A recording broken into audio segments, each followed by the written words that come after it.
আজকে বানাবো আনারসের চাটনি। তার জন্য দুটো আমি ফ্রেশ দেখে আনারস নিয়ে নিয়েছি। এখন এটা আমি ধুয়ে কেটে নিব। তার জন্য এই ভিডিওটা দেখতে গেলে আমাদের সাথে থাকতে হবে সম্পূর্ণ ভিডিওটা। আনারসটা এখন আমি ধুয়ে নিচ্ছি, আনারসটা কেটে নিচ্ছি।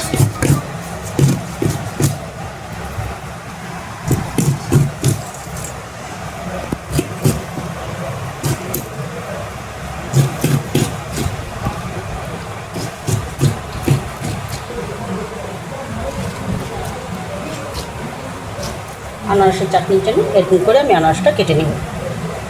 আমরা আনারসটা কেটে নিয়েছি, কাটা হয়ে গেছে। এখন আমি এভাবে কেটে নিয়েছি। আপনারা যদি এর থেকে ছোটো করতে চান, বড় করতে চান, আপনারা তাও করতে পারবেন, অসুবিধা নেই। কড়াই গরম হয়ে গেছে, দিয়ে দিচ্ছি তেল। এখন দিয়ে দেবো শুকনো লঙ্কা, দিয়ে দেবো গোটা কারি পাতা, এখন দিয়ে দিচ্ছি সরষা, দিয়ে দিচ্ছি একটা তেজপাতা।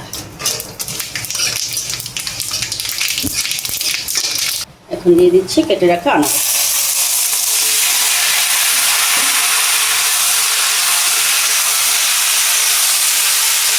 এখন দিয়ে দেবো লবণ,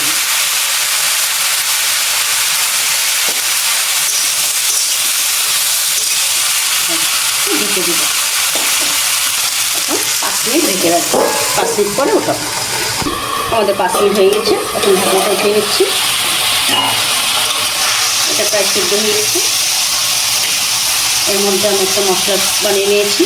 এর মধ্যে আছে কাজু বাদাম বাটা, কিশমিশ বাটা, খেজুর, পোস্ত বাটা, তিল বাটা, সবটা পেস্ট করে নিয়েছি।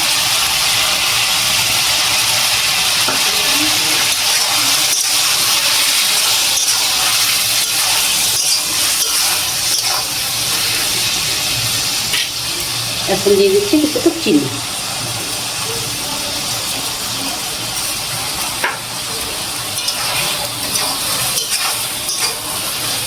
এখন এটা 10 মিনিট টাইম লাগবে।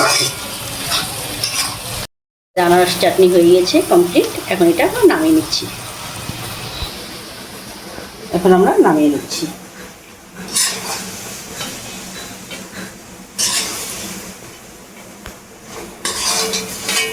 ধন্যবাদ আপনারা আমার এই ভিডিওটা সম্পূর্ণ সাথে থাকার জন্য। আপনাদের যদি ভালো লাগে তা লাইক কমেন্ট শেয়ার করবেন।